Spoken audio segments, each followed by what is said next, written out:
Welcome to my channel বং ভোজনালয়। আজকে আমার recipe chicken কষা। এটি বানানো খুবই সহজ। আশা করব আপনাদের সকলেরই এটি ভালো লাগবে। তাহলে আসুন শুরু করা যাক।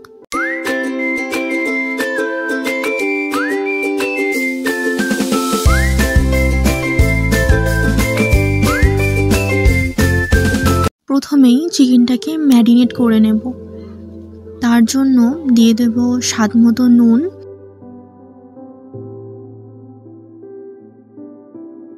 অল্প একটু হলুদ গুঁড়ো, কালারের জন্য দেব কাশ্মীরি লঙ্কার গুঁড়ো, এছাড়াও দেব লেবুর রস। আপনারা এখানে লেবুর বদলে ভিনিগার ব্যবহার করতে পারেন। এই সমস্ত উপকরণগুলিকে চিকেনের সঙ্গে ভালো করে মাখিয়ে নেব। মাখানো হয়ে গেলে চিকেনটাকে 5 মিনিটের জন্য রেস্টে রেখে দেব। এবার একটা কড়াই হাফ কাপ মতো সরষের তেল নিয়ে নিয়েছি। তেলটা গরম হলে চিকেনগুলোকে দিয়ে দেব।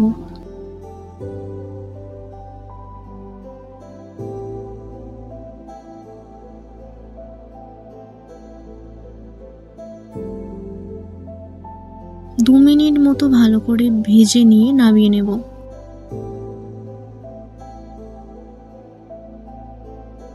চিকেনগুলো থেকে ঠিক কতটা জল বেরিয়েছে তা আপনারা দেখতেই পাচ্ছেন।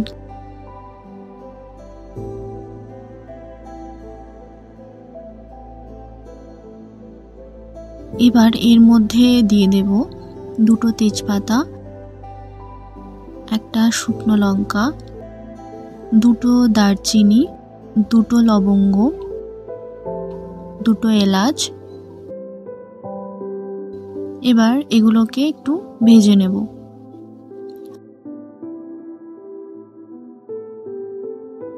ভাজা হয়ে গেলে কুচিয়ে রাখা পেঁয়াজগুলোকে এর মধ্যে দিয়ে দেব।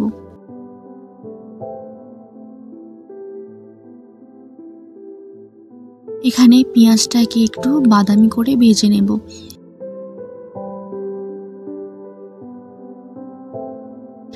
যখন ঠিক এই রকম কালার চলে আসবে তখন বেটে রাখা পেঁয়াজটাকে দিয়ে দেব।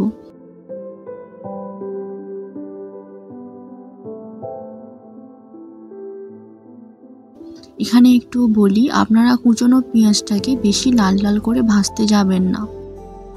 এরপর এটা একটু ভালো করে ভেজে নেব।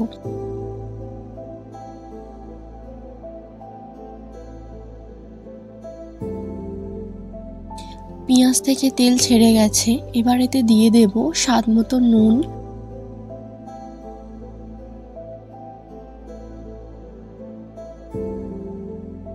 আদা রসুন বাটা।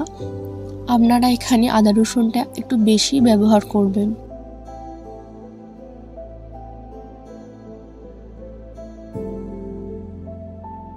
এবার যতক্ষণ না আদা রসুনের কাঁচা গন্ধটা চলে যাচ্ছে ততক্ষণ এটাকে ভেজে নেব।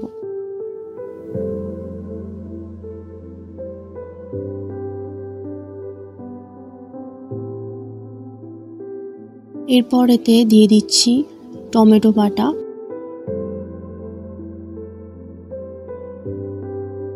আর কুচিয়ে রাখা ধনেপাতা।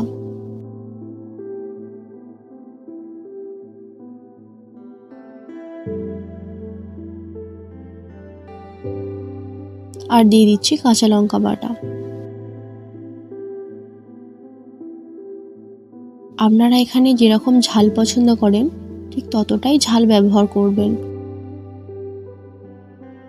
এবার রঙের জন্য দিয়ে দিচ্ছি 2 চামচ হলুদ গুঁড়ো, 2 চামচ কাশ্মীরি লঙ্কার গুঁড়ো,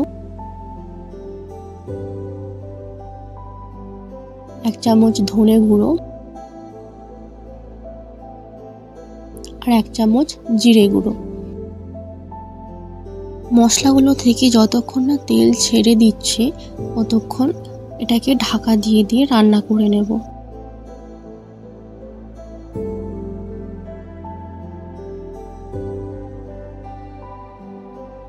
দেখুন মশলা থেকে তেল ছেড়ে দিয়েছে।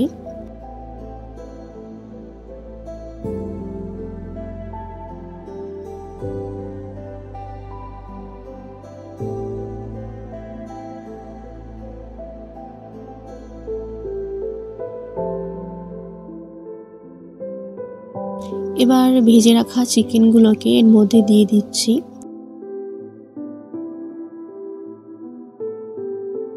এবার চিকেনটাকেও 2 মিনিট মতো কষিয়ে নেব।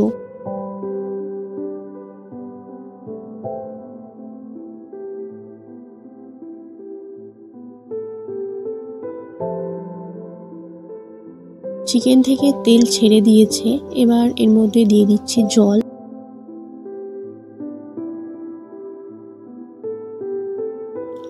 এবার 10 মিনিট মতো ঢাকা দিয়ে রান্না করে নেব।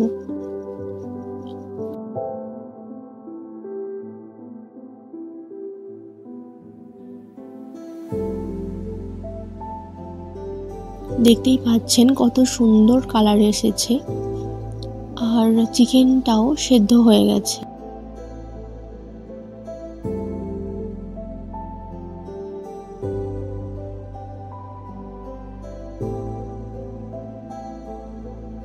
শেষে দিয়ে দিচ্ছি মিট মশলা। আপনারা এখানে যে কোনো ব্র্যান্ডের মিট মশলা ব্যবহার করতে পারেন। আর দিচ্ছি কুচনো ধনেপাতা।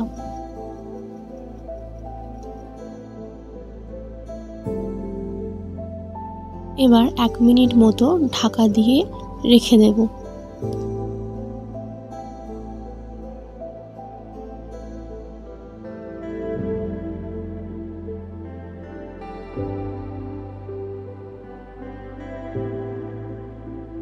এটা দেখতে যেমন ভালো, খেতেও খুব সুন্দর। আপনারা অবশ্যই একবার বানিয়ে দেখবেন এবং আমাকে কমেন্টে জানাবেন। ধন্যবাদ।